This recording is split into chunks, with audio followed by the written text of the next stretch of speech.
Bahkan ada seorang waliullah yang besar, setingkat Sultanul Aulia, rajanya wali. Apa dia? Tukang pandai besi. Dia buruh pada orang lain. Pak, bikinkan arit ini. Lah lihat enggak orang terhormat. Berapa ongkosnya, Sabri? Dia terima. Lah dia ada yang sudah orang biasa. Dia diburuh. Tapi batinnya dia adalah pengendali jagat raya. Ini ya. Hingga ada satu sejarah, kalau tidak ya Syekh Imato Ilain ya, atas ini orang gimana, angger malam dia pergi, temannya atau siapa sebetulnya kemana sih orang ini, angger malam kok nggak pernah ada, diam-diam diikuti, loh jauh sampai jalan nggak tahu ujungnya, tahu-tahu di satu tempat, di sana para wali-walinya Allah kumpul di dunia mengadakan musyawarah, orang itu ikut. Akhirnya dipanggil, hai fulan, kau terlanjur tahu siapa saya. Nanti sepulang kamu jangan cerita siapa saya sebelum aku mati. Karena saya diperingatkan Allah harus sembunyi selama hidup saya. Maka Sultan Aulia ada 3. Ada yang dari Sultan Aulia selama hidup tidak ada orang yang tahu, tapi setelah mati baru. Ini termasuk Imam Nawawi Al-Bantani. Ini Dawah Majid. Imam Nawawi hanya masyhur seorang wali biasa, walamah, tapi tidak masyhur Sultan Aulia. Kemudian satu saat muridnya bermimpi, kota itu dihias seperti Agustusan, rame-rame, beri syukuran seperti ada pelantikan wali kota gitu. Kemudian orang tanya, ada mimpi, Pak, ada apa? Ini enggak sebiasaan kok ada hias-hiasan. Tahu kamu, ini nanti pelantikan Imam Nawawi dari Sultan Aulia. Kamu ikut menghormat, biar dapat barokah. Kemudian ikut datang pada acara pelantikan Aulia ini. Syekh Imam Nawawi Al-Bantani yang semua Indonesia mengakui kebesarannya. Ini mungkin buyutnya atau siapa ketua Masjid Ulama Pusat. Siapa itu, doktor siapa itu, ini cucunya kira-kira.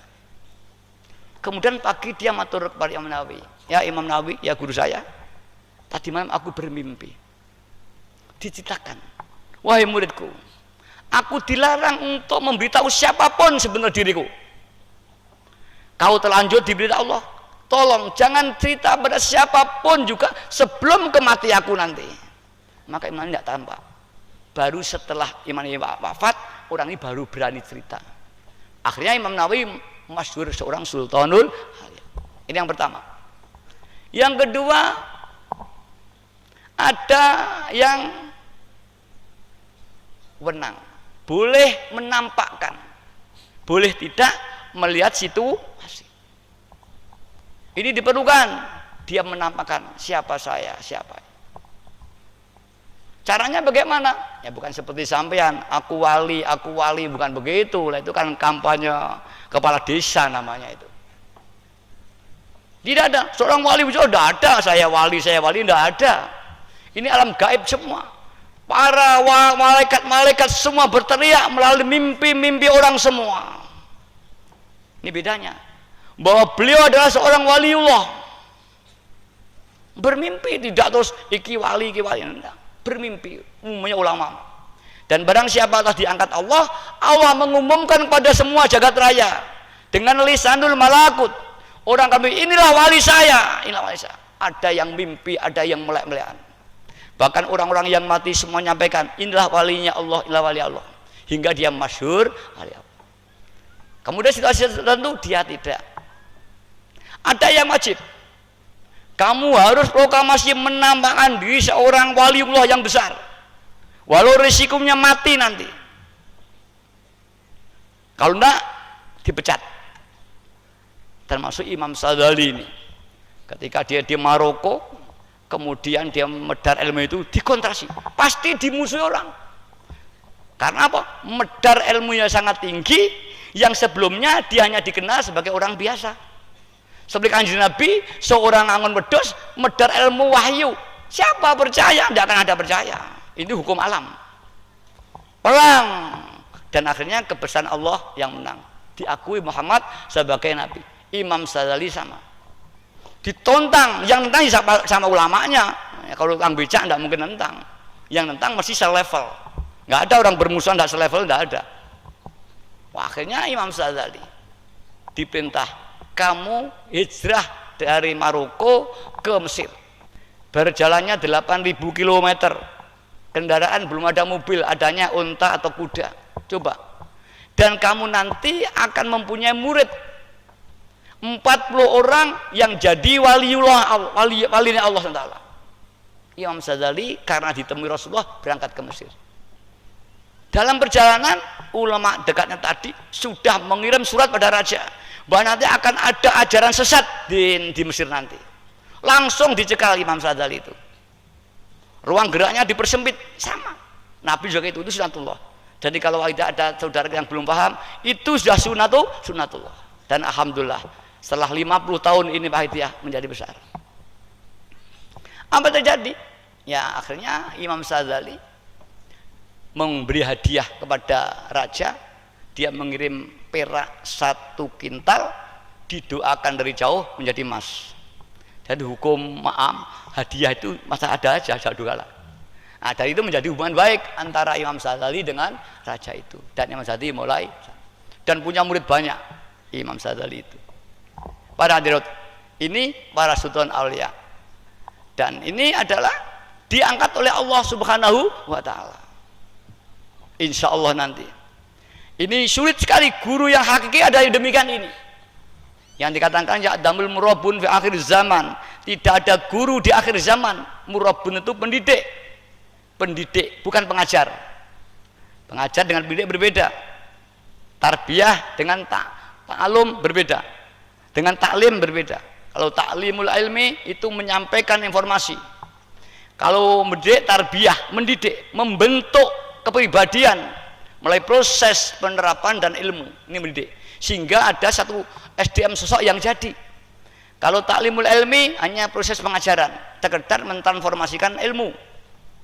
Dia baik, nggak baik terserah, yang penting kamu sudah menerima informasi. Ini pengajar seperti di kursus-kursus. Kalau di SMP dulu pendidik, sekarang istilahnya tidak pendidik, pengajar, jadi degradasi. Maka di SMP nggak tanggung jawab, akhlaknya baik ya enggak, dekansi moral ya tidak, bahkan akhlak tidak pernah dibahas dan tidak dicontohi oleh gurunya. Hancur kacau balau, namanya transformasi ilmu atau taklimul ilmi. Ini bedanya pendidik. Kalau Rasulullah adalah murabbun, pendidik, menuntun, guide. Dia harus pernah datang di tempat itu, dia harus menguasai segala permasalahannya. Guide ke batu, belum pernah tahu batu bagaimana, dia harus tahu ke batu, tahu segala aspeknya. Kalau mau makan gimana, kalau mau tidur gimana, kalau sakit gimana, itu harus tahu. Sehingga ketika dia menghantarkan wisata, segala problematika yang timbul dia mampu memberikan bimbingan. Begitu murabun kepada Allah SWT, dia harus sudah sampai. Kalau enggak, dia tidak akan mampu menghantarkan muridnya sowan di hadronya Allah Subhanahu. Dan ini mendidiknya dengan batiniah, tidak ngelariah. Kalau di madrasah SMP mendidik anak, dibacakan buku, diwacane. Yang dididik otaknya. Transformasi ilmu itu yang dididik otaknya. Kemudian diberi ilmu menyimpulkan. Kalau kurang mampu, dibantu gurunya menyimpulkan sehingga timbul pengertian. Kalau muridnya cerdas, dibacakan, disimpulkan oleh muridnya, timbul kesimpulan. Kesimpulan ini akan kemudian diterima oleh hati. Kalau sudah diterima, maka menjadi kesimpulan di hati ini. Kalau murabun rohani tidak, kesimpulan rasa ini disalurkan langsung melalui kekuatan batinnya di hati orang itu tanpa melalui proses otak, tanpa bersentuhan antara guru dan murid, tanpa bertemu sekalipun selama hidup, hanya batinnya saja. Ini seorang guru, golek guru ini sulit sekali. Koyok golek telapak kuntul manglayang, ini cara Jawa. Golek kibritil ahmar, permata yang merah, sulit sekali. Tapi ada golek guru yang begini itu sulit. bukan tidak ada, sulit itu masih ada. Siapa yang ketemu bejo, siapa yang tidak ketemu tidak bejo. Tergantung Allah bagaimana menghendaki.